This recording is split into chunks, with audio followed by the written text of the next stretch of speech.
hablar sobre el tema del verbo, el de la clasificación semántico-sintáctica. Y se suele explicar al final de todo el tema por una razón. Nosotros debemos relacionar esta clasificación con la sintaxis. Cuando se estudia la clasificación de las oraciones, uno de los criterios de establecer diferencias es el del núcleo verbal. Entonces, si el verbo es transitivo, la oración será transitiva. Si el verbo es de tipo recíproco, la oración será recíproca, etc. Así que, mucha atención. La verdad es que quien bien aprende este tema de verbo, entonces bien aprenderá, bien desarrollará el tema de sintaxis. Si hablamos de un criterio semántico-sintáctico, aludimos a que en función del significado del verbo, este podrá cumplir ciertas funciones, o mejor dicho, podrá admitir ciertas funciones, podrá admitir ciertos complementos. La primera división es entre el verbo copulativo y el verbo predicativo. Los copulativos carecen de carga semántica plena, por lo que es indispensable un complemento llamado atributo. Esa función de atributo, recuerda, corresponde a una frase nominal o a una frase adjetiva. Por ejemplo, Juan es, carece de sentido completo. Debo añadir otro término. Juan es amable, Juan es muy amable, Juan es ingeniero, Juan es bastante capacitado, Juan es quien se va a encargar de desarrollar todos estos temas para los asistentes al simposio. ¿Te das cuenta? Es necesario el añadido de un elemento nominal al cual se denomina atributo. En cambio, el verbo predicativo, como presenta significado propio, no requiere el atributo. Juan respondió. Eso ya es un mensaje, ya es una oración. Puedo añadir la palabra amable, pero a diferencia de esta oración, Juan es amable, en la que el adjetivo cumple función de atributo, es indispensable, aquí solo es un añadido. Juan respondió amable, Juan respondió malhumorado, Juan respondió con displicencia, etc. Entonces ya no es atributo, se trata de un complemento predicativo, asunto que será visto en detalle en otro tema. Ahora, el verbo realmente copulativo es el verbo ser. Hay otros, parecer, permanecer, yacer, estar, etc., que se denominan semicopulativos. Según el contexto, podremos apreciar si requieren o no de atributo. Si requieren ese atributo, entonces están funcionando como copulativos. Elisa está. ¿Dónde? ¿Cómo? ¿Con quién? O sea, falta algo. Elisa está contenta. El añadido de contenta complementa al verbo. Es una cualidad de Elisa, por lo tanto, en efecto, es un atributo. En esta oración, Elisa está en el salón. En el salón ya no es un atributo porque no es una cualidad de Elisa, está indicando ubicación. Elisa está en el salón, Elisa está con su papá, que vendría a ser un circunstancial de compañía, etc. Entonces, si no hay atributo, el verbo tiene condición predicativa. Debes establecer la existencia de ese elemento indispensable o no, llamado atributo, para que tú puedas tener la seguridad de clasificar el verbo como copulativo o predicativo.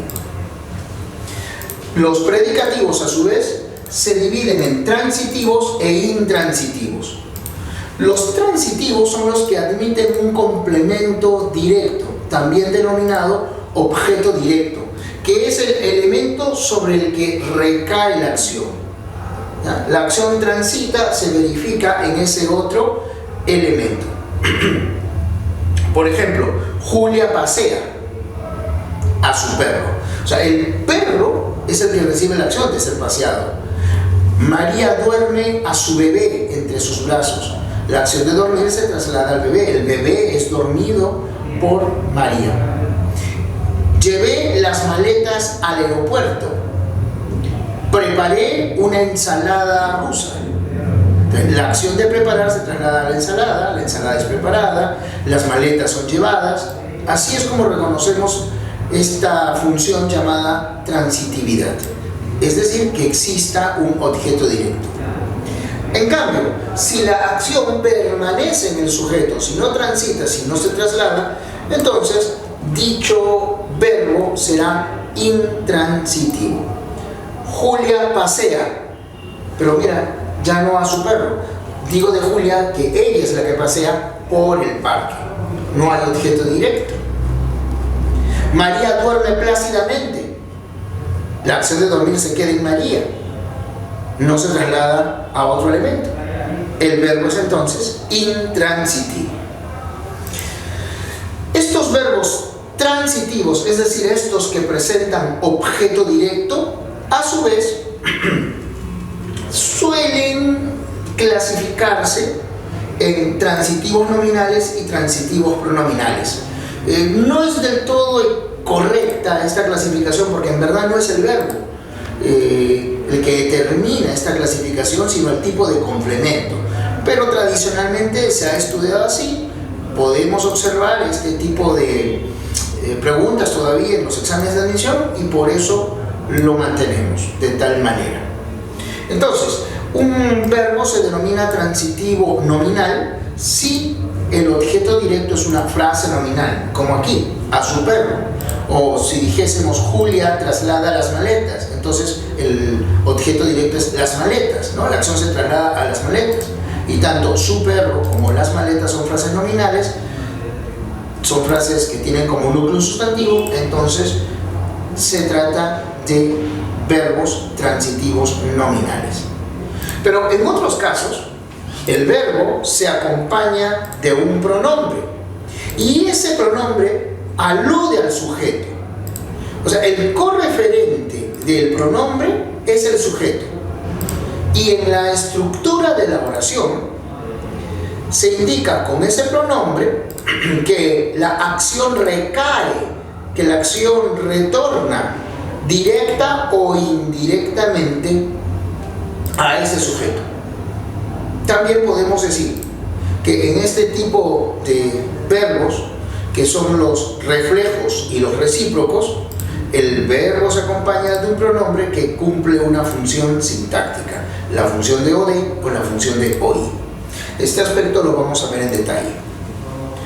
Eso sí, no vayas a confundir este tipo de verbos con los llamados cuasirreflejos. Los cuasirreflejos son verbos intransitivos. También se acompañan de un pronombre, pero ese pronombre no cumple ninguna función sintáctica. En ese pronombre no puedes decir es el ode o es el oi. Ejemplos de este tipo de verbos cuasirreflejos: me voy de viaje, te caíste sentado, se va a dormir. La acción siempre está permaneciendo en el sujeto que la realiza. Te resultará más claro ahora que te explique cuáles son los verbos transitivos pronominales. A este lado de la pizarra, por favor. Dijimos que los transitivos pronominales son reflejos, también llamados reflexivos, y recíprocos. La diferencia entre uno y otro es la siguiente. El reflejo es el verbo que indica la acción realizada por un individuo y esa acción regresa sobre él mismo. En algunos casos, pero es un poco más difícil establecerlo, puede ser más de un individuo. O sea, el sujeto puede ser plural, pero igual la acción va a regresar. Entonces es una acción que regresa directamente o indirectamente. Mira la diferencia. Yo me afeito, o sea, yo realizo la acción de afeitar y esa acción regresa a mí. Podría haber dicho yo lo afeito, soy un barbero y digo yo lo afeito. Tú te lavas, tú realizas la acción de lavar y la acción regresa a ti mismo. También podríamos haber dicho tú lavas los platos, en ese caso sería transitivo pero nominal. Acá no, acá la acción está regresando. Fue lo que dijimos, que en este tipo de verbos hay un pronombre del que se acompañan, un pronombre átono, que indica que la acción regresa al que la ejecuta. Si la acción regresa directamente, entonces ese pronombre, mira, está cumpliendo función de objeto directo. Es fácil reconocer este tipo de verbos porque admiten, según el pronombre, un refuerzo. Yo me afeito a mí mismo. Yo me maquillo a mí misma. Tú te lavas a ti mismo. Él se viste a sí mismo. Ella se peina a sí misma. ¿Y en qué casos cumpliría la función de objeto indirecto?